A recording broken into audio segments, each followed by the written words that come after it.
किंतु जो परमात्मा का स्वरूप है, सच्चिदानंद परमात्मा का जो स्वरूप है, वो बुद्धि के समझ में आ जाता है, शुद्ध ही सूक्ष्म बुद्धि के समझ में आ जाता है। तो है तो वास्तव के बीच में वो अलग है, किंतु बुद्धि के साथ सम रखने वाला, महत्व के साथ में सम रखने वाला जो निर्विशेष जो ब्रह्म का स्वरूप है, बुद्धि से मिला हुआ बुद्धि विशिष्ट ब्रह्म का जो स्वरूप है, वो बुद्धि के द्वारा समझ में आ जाता है।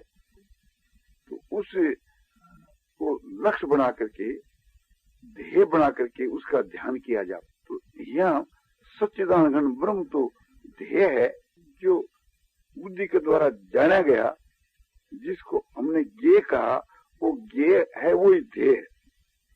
ज्ञेय को ही जानने में आने वाला जो ब्रह्म का स्वरूप है, उस ज्ञेय को ही ध्येय बना करके और उसका ध्यान किया जाए।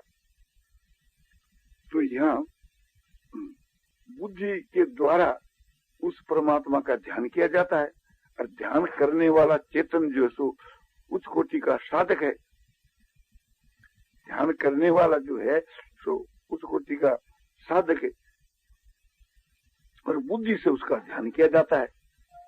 इस वास्ते ध्याता ध्यान ध्येय में परमात्मा तो वही ध्येय, और बुद्धि ध्यान के स्थान के वहां, और साधक जो है वो ध्याता है। इस प्रकार से त्रिपुटी हुई ध्याता ध्यान ध्येय। इस प्रकार से ध्यान करते करते केवल ध्येय जो वस्तु है, सच्चिदानंद ब्रह्म, वही रह जाता है। और बुद्धि जो है और ध्याता जो साधक जो है, ये दोनों ध्येय के तद्रूप हो जाती। माने बुद्धि जो है परमात्मा का ध्ययान करते करते परमात्मा के स्वरूप में एक हो जाती है। सच्चिदानंद घन जो ब्रह्म है, उसका ध्यान करते करते बुद्धि ब्रह्म रूप हो जाती है।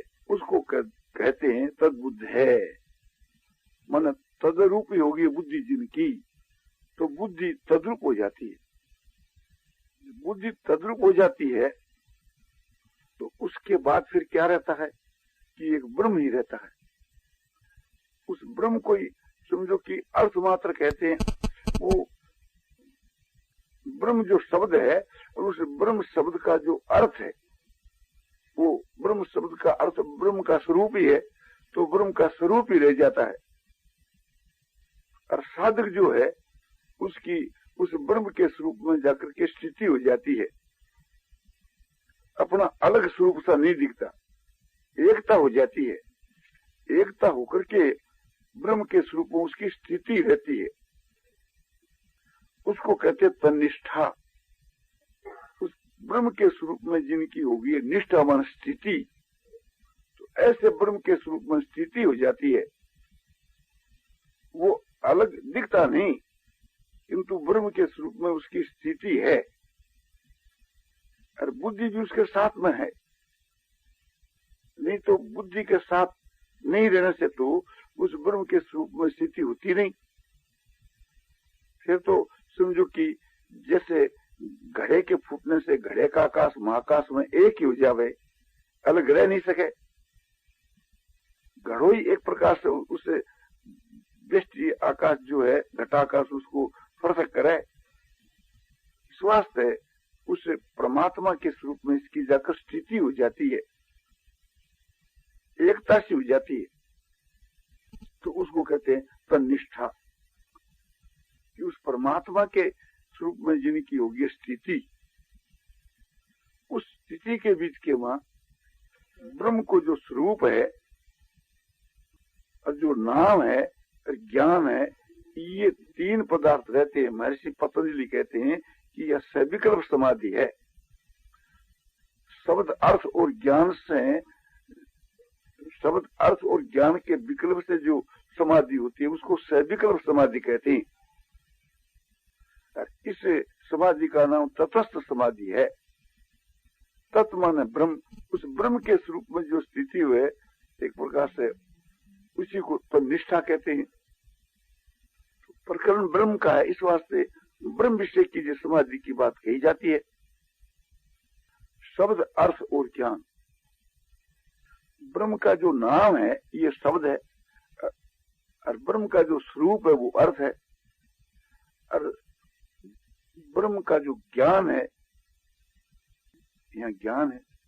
तो ब्रह्म का नाम और ब्रह्म का स्वरूप और ब्रह्म का ज्ञान, ये ब्रह्म विषय की समझो कि तीन भेद है।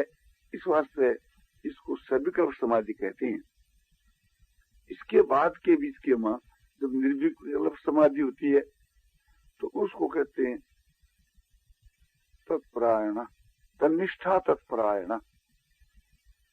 फिर ये तीनों विकल्प नहीं रहते, केवल एक ब्रह्म ही रह जाता है, और ब्रह्म ही जिसका परम अयन है या स्थान है। तो उसकी स्थिति, उस साधक की स्थिति जो है, जो उसमें जो स्थिति थी, तो फिर उसके बाद में उसको निर्विकल्प समाधि कहते हैं। इसी को महर्षि पतंजलि जो है तदंजनता कहते हैं, माने तद्रूपता, कि वो उसके रूप में एक हो जाता है, मिल जाता है, ब्रह्म ही बन जाता है। जैसे ब्रह्म योग होती, ब्रह्मविद्ता ब्रह्म ही हो जाता है। तो वो साधक जो है ब्रह्म के बीच में आकर उससे तद्रूप हो गया। प्रथम तो उसमें निष्ठा हुई, और निष्ठा होकर के वो फिर तद्रूप हो गया। तो इस प्रकार के साधन करने वाले वे उससे ब्रह्म के मां ब्रह्म रूप हो जाते हैं। बहुत से ऐसे हुए हैं, इस वास्ते यहाँ तत्परायण ये बहुवचन से दिया गया है, और समझाने के लिए उसे को एक वचन करके मैं कह रहा हूं। तो गच्छन्ते पुनरावृत्तिम ज्ञान निर्धूत कल्मषः, ज्ञान निर्धूत कल्मषः पुरुषः। इस ब्रह्म ज्ञान से परमात्मा का जो ज्ञान है, ब्रह्म का जो ज्ञान है, उसी को एक प्रकार से आत्मा का ज्ञान को, ब्रह्म का ज्ञान को, वास्तविक ज्ञान को, तो परमात्मा का जो यथार्थ जो ज्ञान है, उस ज्ञान से ही जिनके सब पाप धुल गए, यानी जिन पुरुषों के, बहुवचन है, जिन पुरुषों के जो सब पाप धुल गए हैं। पाप क्या कि मल विक्षेप आवरण आदि जितने जो दोष हैं वही पाप। वे ज्ञान से शुद्ध हुए पुरुष है, ज्ञान से समझो मल विक्षेप आवरण से रहित हुए पुरुष है, ज्ञान के द्वारा वे निष्पाप हुए पुरुष है, अपुनरावृत्ति को प्राप्त होते हैं। अपुनरावृत्ति उसको कहते हैं परम गति को। जाकर के वापिस आवे वो तो है गति, और जाकर के वापिस नहीं आवे वो है परम गति। तो वे ब्रह्म को प्राप्त होने के बाद फिर लौट करके वापिस नहीं आते। जो ब्रह्म बन जाते हैं, परमात्मा ही बन जाते हैं, वे तो परमात्मा ही हो गए, ब्रह्म ही हो गए। फिर वहां न दृष्टि न सृष्टि। इसलिए ये कहा जा सकता है समझाने के लिए, फिर उनकी दृष्टि में सृष्टि नहीं है, संसार नहीं है। जब निर्विशेष ब्रह्म को प्राप्त हो जावे तो निर्विशेष ब्रह्म के बीच में संसार का अतंत भाव है, वहां संसार है ही नहीं, वहां तो परमात्मा ही है, वहां तो ब्रह्म ही है। भाव रूप जो है सो परमात्मा ही है। उसको किसी प्रकार से कहना नहीं बनता कि वो कैसा है। कैसा जो परमात्मा है सो परमात्मा आप अपने जाने ही है कि कैसा, उसको दूसरा कोई जान नहीं सकता। तो साक्षात जो ब्रह्म का जो उच्च कोटि का जो स्वरूप है, साक्षात ब्रह्म का जो निर्विशेष जो स्वरूप है, जिसको हम सतचित आनंद के नाम से कहते हैं, ऐसा जो ब्रह्म का जो स्वरूप है उसको वैसे प्राप्त हो जाता है। ये जो कहा जाता है कि उस ब्रह्म के स्वरूप को वो ब्रह्म ही जानता है, समझाने के लिए ब्रह्म का स्वरूप है और फिर ब्रह्म उसको जाना, ऐसी बात नहीं है। ब्रह्म चेतन स्वरूप है, ये जो कहना है ये एक प्रकार से बहुत दूर के भाव को बतलाना है। और चेतन कहना जड़ की अपेक्षा है, ये तो वहां अपने कोई जड़ पदार्थ नहीं हो तो फिर चेतन किसका। तो वो जो ब्रह्म का जो स्वरूप है सो एक प्रकार से समझो कि आनंद ही आनंद है, और उस आनंद का कोई अन्य कोई ज्ञाता नहीं, इस वास्ते उसको विज्ञान आनंद कहते हैं। इसीलिए उसको सप्तम ज्ञान अनंतम ब्रह्म ऐसा कहते हैं कि ब्रह्म जो है सो सत्य स्वरूप है। तो कोई मिथ्या पदार्थ ही नहीं, तो सत्य तो अपेक्षाकृति सत्य शब्द का उच्चारण है तो समझाने के लिए ही है। यहाँ ऐसी बात नहीं कि वो सत्य कोई अलग चीज हो, चेतन कोई अलग चीज हो, आनंद कोई अलग चीज हो, ऐसी बात नहीं।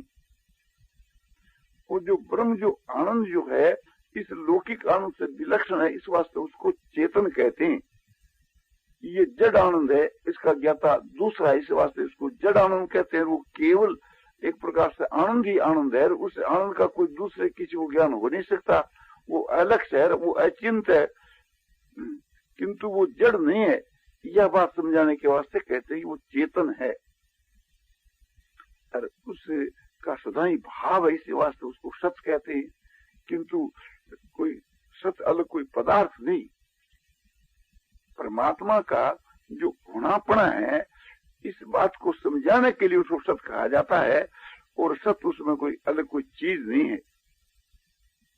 तो ज्ञानी जो महात्मा जो पुरुष होते हैं, उनके भीतर के बीच के जिसको हम जीवात्मा कहते हैं, वह तो उस परमात्मा को प्राप्त हो जाता है, परमात्मा में एक हो जाता है, परमात्मा में मिल जाता है। यूं कहो कि परमात्मा ही बन जाता है।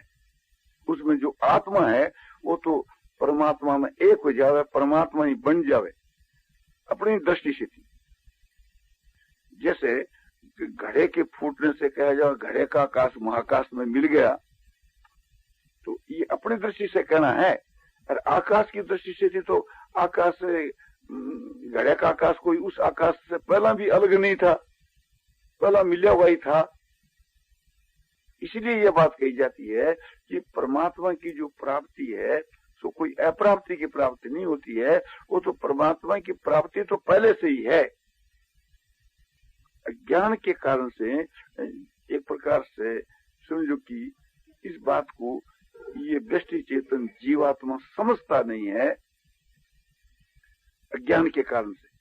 उसी को अज्ञान को अविद्या कहते हैं। तो उस अविद्या का नाश हो जाता है, और अविद्या से ही इसकी ये जीव संज्ञा है, शरीर से संबंध है। और उस अविद्या के नाश से समझो कि सबका नाश हो जाता है। और उस विद्या का नाश होता है विद्या से, ज्ञान से, जिसको हमने ब्रह्म ज्ञान कहा, आत्मज्ञान कहा।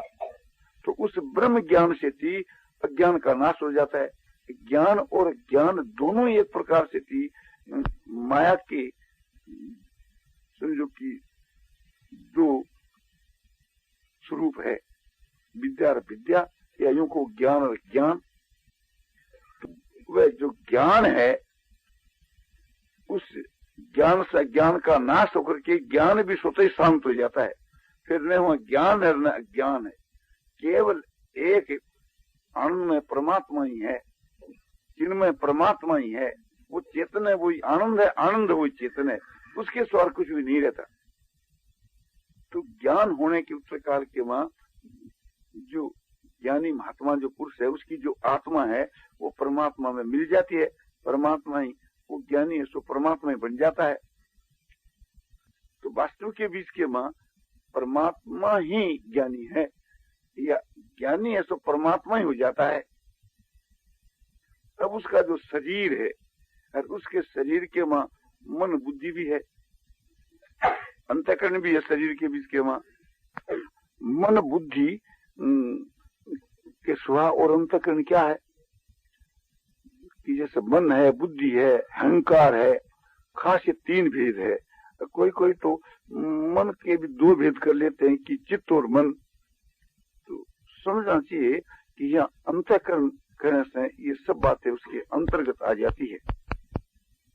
तो उस अंतःकरण के वहां अंतःकरण सहित संसार का अतंत भाव एकदम प्रत्यक्ष की जो है, प्रत्यक्ष की माफक, और जो देश काल है इसका भी अतंत भाव है। ऐसी प्रतीति उसको एकदम प्रत्यक्ष है। और सच्चित आनंद परमात्मा के स्वरूप का जो वर्णन किया गया वो भाव रूप से उसके वहां एकदम प्रत्यक्ष है। उसके अनुभव के बीच में उसका जो अनुभव है वो प्रमाण है। वेद और शास्त्र से उस महापुरुषों का अनुभव ही तो है।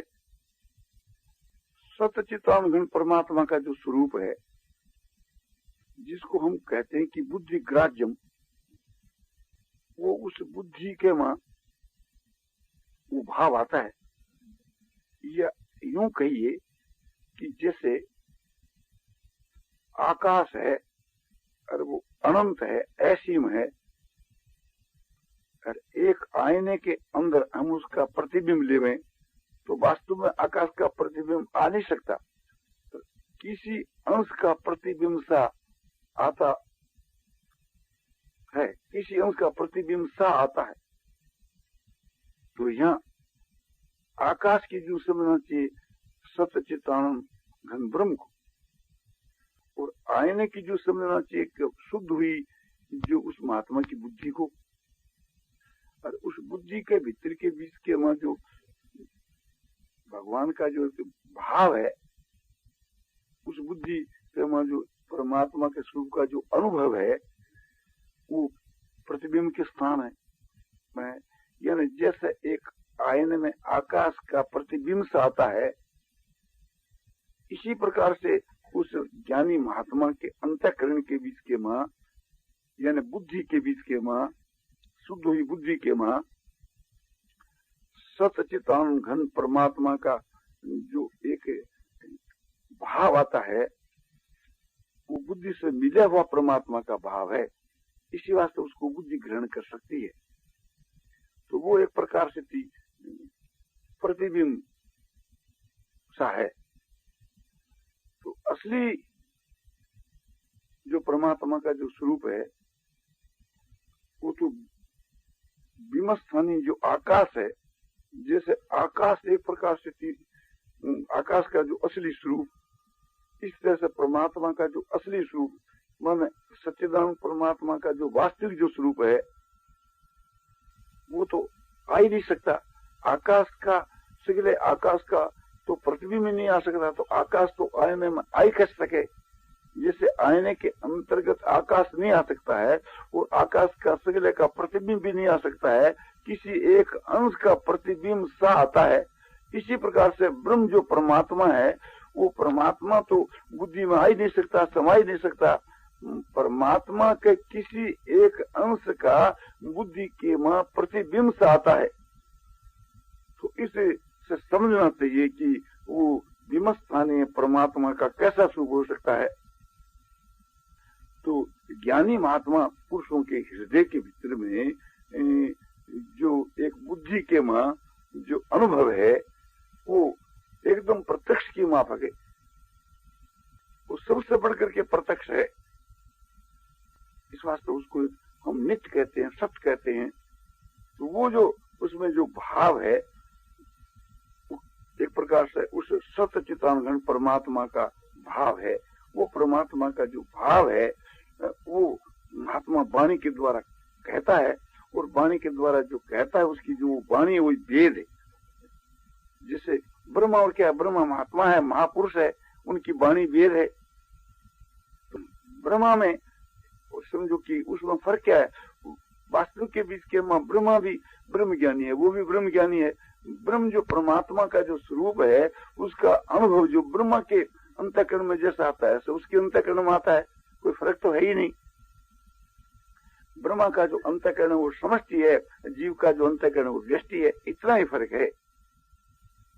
किंतु वास्तव के भीतर के बीच के मां ब्रह्मा के अंतःकरण के मां भी वो सच्चिदानंद परमात्मा का जो स्वरूप है वो तो वास्तव में आ नहीं सकता। समष्टि बुद्धि के मां भी वो समा नहीं सकता,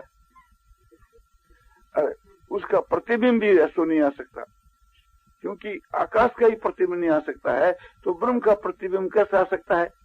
आकाश के भी एक हिंसा का आता है तो उसके मां एक हिंसा का सा आता है, ऐसी प्रतीति होती है। वास्तव के मां ब्रह्म का कोई अंश नहीं, कोई विभाग नहीं होता। आकाश की जो भी विभाग नहीं होता, विभाग तो आकाश का भी नहीं होता, किंतु उसका विभाग तो आकाश की जो भी नहीं हो सकता, क्योंकि आकाश जड़ है, वो चेतन है, और चेतन का इस प्रकार से विभाग सा प्रतीत होता है, विभाग होता नहीं। तो ज्ञानी जो महात्मा जो पुरुष है, उनके हृदय के बीच के मां, उसके अंतःकरण के मां, अंतःकरण सहित सारी संसार का एकदम प्रत्यक्ष की मां अभाव सा है, अभाव है। अभाव सा कहने का अभिप्राय यह है कि वास्तव के बीच के मां भाव ही नहीं, तो अभाव क्या है ही नहीं वास्तव के बीच के मां, तो अतंत भाव है, एकदम प्रत्यक्ष। जैसे आकाश के मां नेत्रों के दोष से हम लोगों को जो तिरबिरे से दिखते हैं, तो वो तिरबिरे आकाश में है ही नहीं, उसका अतंत भाव है। आकाश में पूछा जा रहा है, और आकाश तो जड़ है, किंतु आकाश यदि चेतन हो तो यही कहेगा कि मेरे में तो कोई तिरबिरे है ही नहीं, तो वे तिरबिरे आकाश में नहीं है। तो आकाश के मां नेत्रों के दोष से दिखते हैं, नेत्रों में वो दोष है और आकाश में दिखता है। तो योगियों की होती है, किंतु वह पुरुष तो समझो कि योगियों से भी बढ़ करके है। उसे ऋतंबरा प्रज्ञा से भी यह प्रज्ञा और विशेष ऊंचे दर्जे की होती है। ऋतंबरा प्रज्ञा तक भी संसार के संस्कार रहते हैं। तो तस्यापि निरोधे सर्व निरोधात निर्बीज समाधि, उन संस्कारों के भी निरोध होने पर सब संस्कारों का निरोध हो जाता है, तब निर्बीज समाधि हो जाती है, वहां संसार का बीज भी नहीं रहता है। तो परमात्मा की प्राप्ति होने के बाद उसमें कोई संस्कार संसार के नहीं रहते हैं। किसमें? उसकी आत्मा में, उसकी आत्मा का संबंध नहीं रहता। योग के सिद्धांत में तो संबंध का विच्छेद बताया जाता है कि संसार से उसका संबंध विच्छेद हो जाता है, और ज्ञान के सिद्धांत के मां संसार का अतंत अभाव बताया जाता है। उस महात्मा में, माने ज्ञानी की आत्मा में संसार का अतंत अभाव है, क्योंकि ज्ञानी की आत्मा तो ब्रह्म है, ब्रह्म में संसार का अतंत अभाव है, तो वहां संसार का अतंत अभाव है।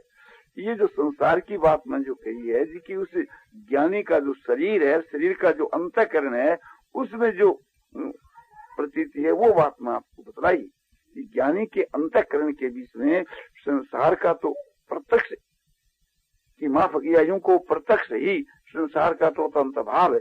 उस ज्ञानी के हृदय में, ज्ञानी के अंतःकरण में, अंतःकरण सहित संसार का अतंत भाव है। जिस संसार में हमको ये देश काल प्रतीत होते हैं, भूत भविष्य वर्तमान ये काल और ये लंबा चौड़ा आकाश आदि देश, ये जो प्रतीत होता है, ये संसार के अंतर्गत ही है। तो इनके सहित और अंतःकरण के सहित एकदम समझो कि आपने इसका अतंत अभाव सा प्रतीत होता है। इसका एकदम यूं कहो चाहे अतंत अभाव है, ये प्रतीत होता है कि जैसे मैंने उदाहरण दिया कि आकाश के बीच के में जो है तिरबिरे जो दिखते हैं, किंतु वह है नहीं, उनका वहाँ अतंत भाव है। आकाश में तिरबिरों का अतंत भाव है। इसी प्रकार स्थिति प्रतीत होते हुए भी उनका अतंत भाव कहा जाता है। इसी प्रकार उसे महात्मा के हृदय के बीच में संसार की आकृति प्रतीत होता है, वहां भी उसका अतंत भाव है, जैसे आकाश के बीच के वहां उन तिरबिरों का अतंत भाव है। और आकाश का एकदम भाव है। हम लोगों को ये प्रतीत होता है कि आकाश है, आकाश का तो एकदम भाव, आकाश में प्रतीत होने वाले तिरबिरों का अतंत भाव। इसी प्रकार से थी संसार की प्रतीति होता हुआ ही, तो संसार की प्रतीति होता हुआ भी संसार का तो अतंत भाव, और आकाश स्थानीय जो परमात्मा है उसका प्रत्यक्ष भाव, एकदम प्रत्यक्ष उसका होनापना भाव। तो वह विज्ञानानुगुण जो परमात्मा है उसका तो भाव और संसार का अतंत भाव। उस ज्ञानी महात्मा पुरुषों के हृदय के बीच के मां संसार का अभाव और उस विज्ञानानुगुण ब्रह्म का भाव, ये दोनों बात एकदम प्रत्यक्ष एकदम वहां देखी जाती है। जैसे समझो कि आकाश में प्रतीत होने वाले तिरबिरे, या यूं कहिए कि जाड़े जो नेत्रों के दोष से प्रतीत होते हैं, और हम लोग प्रत्यक्ष समझते हैं कि यहाँ पर इन तिरबिरों का अतंत भाव है और आकाश का भाव है। तो आकाश का तो होनापना, आकाश का तो भाव और तिरबिरों का जैसे अभाव हम लोगों को जैसे प्रतीत होता है, ऐसे ज्ञानी महात्मा के अंतःकरण के मां संसार का तो अतंत अभाव और परमात्मा का भाव। तो ये ज्ञानी के हृदय की बात संक्षेप से आपको कह दी। नारायण नारायण नारायण श्रीमन नारायण नारायण श्रीमन नारायण नारायण नारायण श्रीमन नारायण नारायण। आनंदमय आनंदमय आनंदमय पूर्णानंद अपारानंद शांतानंद घनानंद अचलानंद ध्रुवानंद नित्यानंद बोधस्वरूपानंद ज्ञान स्वरूपानंद आनंद ही आनंद आनंद ही आनंद। शांति शांति शांति। निराकार का ध्यान तथा जीवन मुक्त पुरुषों के हृदय का भाव के विषय में यह व्याख्यान श्री जयदयाल जी गोविंदका के द्वारा आज मिति महावद्दी अष्टमी संवत 2011 प्रातः काल 6 बजे श्री राम रिगदास जी परशुरामपुरा की कोठी वृंदावन रमणेती में दिया गया।